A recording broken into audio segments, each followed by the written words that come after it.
सभी भक्तों से निवेदन है कि चरितावली शुरू होने के पहले आप इस वीडियो को लाइक करके चैनल को सब्सक्राइब कर लीजिए और कमेंट में भक्त महाराज की जय, श्री सीताराम जी महाराज की जय लिखिए। रघुनाथ दास जी गोस्वामी भाग 2।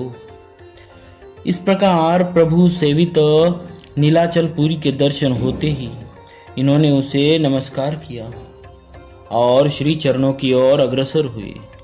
इनके हृदय में न जाने क्या क्या तरंगे उठ रही थी। इस प्रकार भावुकता के प्रवाह में अलौकिक आनंद लाभ करते हुए ये निश्चित स्थान के निकट जा पहुंचे। दूर से ही इन्होंने देखा कि भक्तजनों से घिरे हुए श्री चैतन्य प्रमुख आसन पर विराजमान हैं।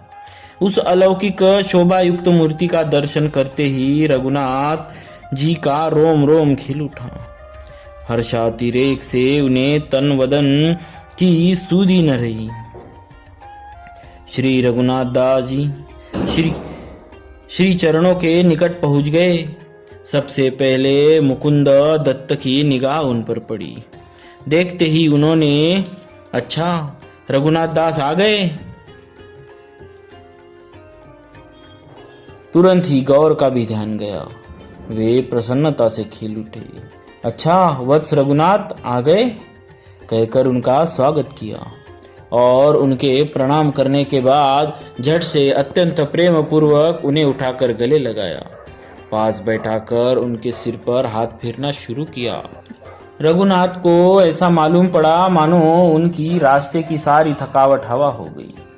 महाप्रभु की करुणाशीलता देखकर उनकी आंखों से श्रद्धा और प्रेम के आंसू बरस पड़े। उन्हें भी गौर ने निज कर कमलों से ही पोंछा। इसके अनंतर चैतन्य देव ने स्वरूप दामोदर को अपने पास बुलाकर कहा कि देखो मैं इस रघुनाथ को तुम्हें सौंपता हूँ। खान पान से लेकर साधन भजन तक सारी व्यवस्था का भार तुम्हारे ऊपर है। भला भला बहुत अच्छा, कहकर स्वरूप ने प्रभु की आज्ञा शिरोधार्य की और रघुनाथ को अपने कुटी में ले गए। उनके समुद्र स्नान करके वापस आने पर उन्हें जगन्नाथ जी का प्रसाद और महाप्रसाद लाकर दिया।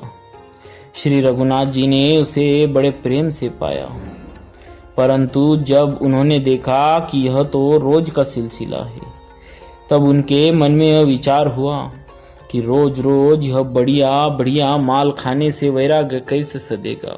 आखिर 4-5 दिन के बाद ही उन्होंने यह व्यवस्था बदल दी। मैं एक राजकुमार की हैसियत का आदमी हूँ।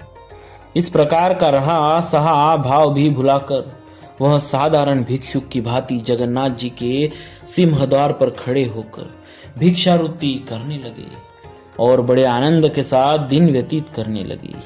जब लोगों को मालूम हुआ कि ये बहुत बड़े घर के लड़के होकर भी इस अवस्था में आ गए हैं, तब उन्हें अधिक परिमाण में विविध प्रकार के पदार्थ देना आरंभ कर दिया।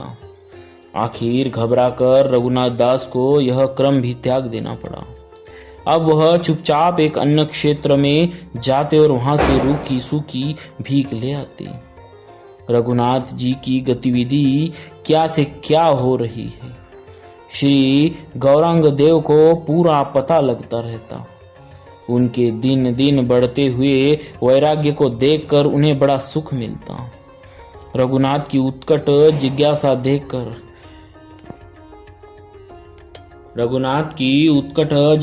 देखकर श्री महाप्रभु ने एक दिन उन्हें साधन संबंधी कुछ उपदेश दिया। कहा कि मैं तुम्हें सब शास्त्रों का सार यह बतलाता हूँ कि श्री कृष्ण के नाम का स्मरण और कीर्तन ही संसार में कल्याण प्राप्ति के सर्वश्रेष्ठ साधन है।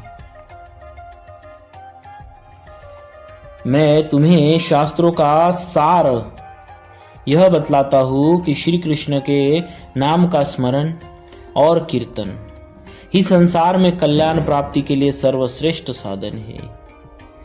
इस पर साधन की भी पात्रता प्राप्त करने के साधन ये है कि निरंतर साधु संग करे, सांसारिक चर्चा से बचे, पर निंदा से कोसों दूर रहे। स्वयं अमानी होकर दूसरों का मान करे, किसी का दिल न दुखाए और दूसरे के दुखाने पर दुखी न हो। आत्मा प्रतिष्ठा को विष्टावत समझे, सरल और सच्चरित्र होकर जीवन व्यतीत करे आदि। रघुनाथ दास जी इच्छा और अनिच्छा से जब तक राजकुमार थे तब तक थे, अब वो वैरागी बन गए हैं। इसीलिए उनका वैराग्य भी दिन दिन बड़े वेग से बढ़ता जाता है। पहले वे अन्न क्षेत्र में जाकर भिक्षा ले आते थे, पर अब उन्होंने यह भी बंद कर दिया। कारण भंडारी को जैसे ही इनके वंश आदि का परिचय मिलता, उनसे भिक्षा में विशेषता कर दी। उसने भिक्षा में विशेषता कर दी, इसीलिए इन्हें इस व्यवस्था का भी त्याग कर नई व्यवस्था करनी पड़ी। इसमें पूर्ण स्वाधीनता थी। जगन्नाथ जी में दुकानों पर भगवान का प्रसाद भात दाल आदि बिकता है। यह प्रसाद बिकने से बचते बचते कई दिन का हो जाने से सड़ भी जाता है। सड़ जाने के बाद जब यह बिक्री के कई काम नहीं रहता, तब सड़क पर फेंक दिया जाता है, जिसे गौएं आकर खा जाती है। रघुनाथ दास जी को इस जीविका में निर्द्वंदता मालूम हुई। वे उसी फेंके हुए प्रसाद में से थोड़ा सा बटोर कर ले आते और उसमें बहुत सा जल डालकर उसे धोते और उसमें से कुछ साफ से खाने लायक चावल निकाल लेते और नमक मिलाकर उसी में अपने पेट की ज्वाला शांत करते। गौरांग देव को इनकी इस प्रसादी का पता लगा, तो वे एक दिन सायंकाल को दबे पांव रघुनाथ जी के पास पहुंचे। जो ही उन्होंने देखा कि रघुनाथ प्रसाद पा रहे हैं, तो जरा और भी दुबक गए और इसी तरह खड़े रहे। एकाएक बंदर की तरह झपट कर छापा मारा। झट से एक मुट्ठी भर के, वाह बच्चू, मेरा निमंत्रण बंद करके अब अकेले यह सब माल उड़ाया करते हो, कहते हुए मुख में पहुंचाया। ध्यान जाते ही, वाह प्रभु, यह क्या, इस पाप से मेरा निस्तार कैसे होगा, कहकर झट से रघुनाथ जी ने दोनों हाथों से पतली उठा ली, जिससे महाप्रभु पुनः ऐसा न कर सके। लज्जा और संकोच से उनका चेहरा मुरझा गया और नेत्रों में जलबिंदु झलक आए। महाप्रभु मुंह में दिए हुए कौर को मुराते मुराते रघुनाथ की ओर करुणा भरी दृष्टि से निहारते, पुनः हाथ मारने को लपके और रघुनाथ, हे प्रभु अब तो क्षमा कीजिए, कहते हुए पतली लेकर भागे। तब तक यह सब हल्ला गुल्ला सुनकर स्वरूप गोस्वामी भी आ पहुंचे और यह देखकर कि श्री गौर जबरदस्ती रघुनाथ जी का उच्छिष्ट खाने का प्रयत्न कर रहे हैं, उनसे हाथ जोड़कर प्रार्थना की, प्रभु दया करके यह सब मत कीजिए, इसमें दूसरे का जन्म कर्म बिगड़ता है। चैतन्य देव ने मुख में दिए हुए ग्रास को चबाते चबाते ही कहा, स्वरूप तुमसे सच कहता हूं, ऐसा सुस्वाद अन्न मैंने आज तक नहीं खाया। इससे तुमसे सच कहता हूं, ऐसा सुस्वाद अन्न मैंने आज तक नहीं पाया। इसी प्रकार श्री गौरांग देव की कृपा दृष्टि से प्रोत्साहित होते रहकर रघुनाथ जी ने वही पूरी में रहकर 16 वर्ष व्यतीत किए।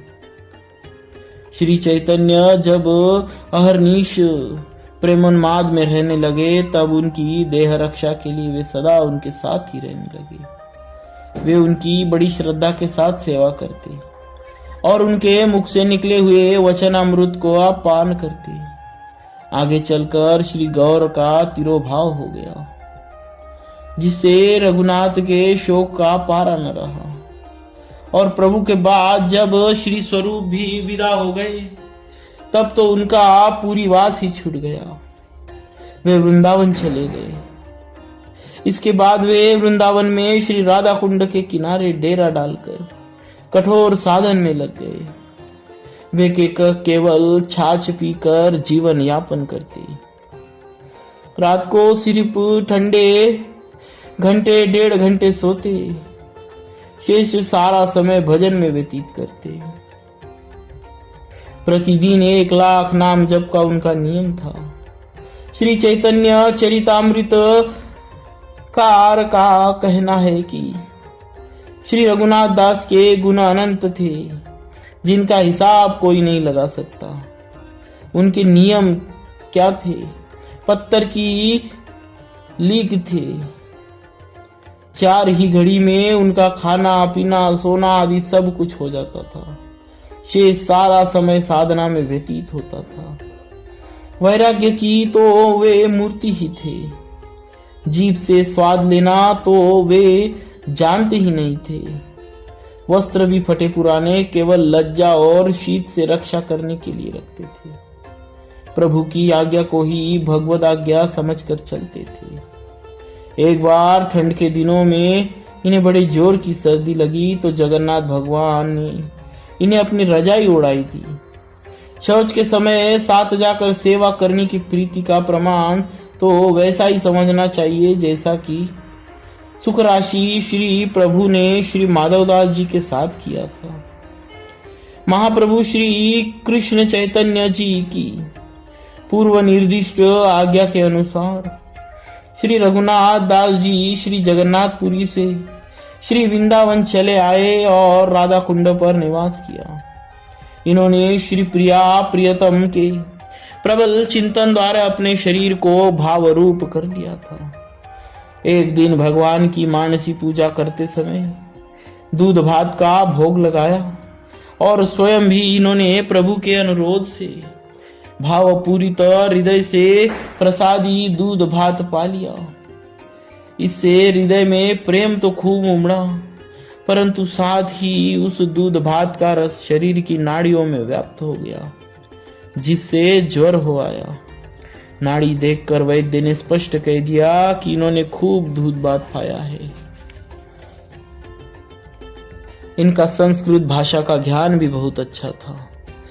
वृंदावन में रहते समय इन्होंने संस्कृत में कई ग्रंथ भी बनाए थे। चैतन्य चरितामृत के लेखक श्री कृष्णदास कविराज के ये दीक्षा गुरु थे। ये ग्रंथ के लिए बहुत कुछ मसाला इन्हें उन्हीं महापुरुष से प्राप्त हुआ था। 85 वर्ष तक वैराग्यमय जीवन बिताकर भगवत भजन करते हुए अंत में भगवत चरणों में जा विराजे। बोलिए भक्तराज श्री रघुनाथ गोस्वामी जी महाराज की जय। भक्तवत्सल भगवान